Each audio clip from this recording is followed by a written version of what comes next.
এই রাষ্ট্রপতিকে অবিলম্বে অপসারণ করে গ্রেফতারের আওতায় আনতে হবে।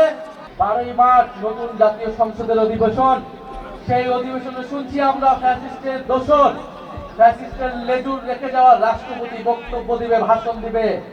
আপনাদের সামনে স্পষ্টভাবে বলে যাচ্ছি, কোন ফ্যাসিস্টের দোসরের বক্তব্য শোনার জন্য 12ই মার্চ আমরা জাতীয় সংসদে যাচ্ছি না। আমরা জাতীয় সংসদে যাচ্ছি। বাংলাদেশের মানুষ এই ইলেকশনে গণভোটে হ্যাঁ এর পক্ষে ভোট দিয়েছে, সেই হ্যাঁ এর পক্ষে সংস্কারের পক্ষকে বাস্তবায়ন করার জন্য, সেই সংস্কার বাস্তবায়নের জন্য আমরা 12ই মার্চ আমরা জাতীয় সংসদে যাচ্ছি। জাতীয় সংসদে আমরা যাচ্ছি।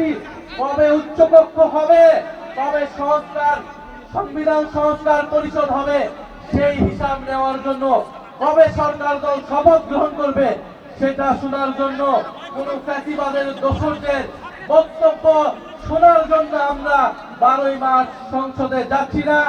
আপনারাও নজর রাখবেন। আমরা বলেছি এই রাষ্ট্রপতিকে অবিলম্বে অপসারণ করে গ্রেফতারের আওতায় আনতে হবে এবং সংবিধান সংস্কার পরিষদ করে সংস্কার বাস্তবায়ন করতে হবে, হ্যাঁ বাস্তবায়ন করতে হবে। আপনারা সবাই হ্যাঁ এর পক্ষে ভোট দিয়েছেন না? আমরা সবাই দল মত নির্বিশেষে হ্যাঁ এর পক্ষে ভোট দিয়েছি। ফলে সংস্কারের পক্ষে, বিচারের পক্ষে আমাদের সেই লড়াই চলমান থাকবে। আপনাদেরকেও সচেতন থাকার, 12ই মার্চ সংসদের দিকে তাকিয়ে থাকার আহ্বান জানাচ্ছি। বিকাশ পেমেন্টে 10,000 টাকার বেশি অফার, শপিং চলছে তো।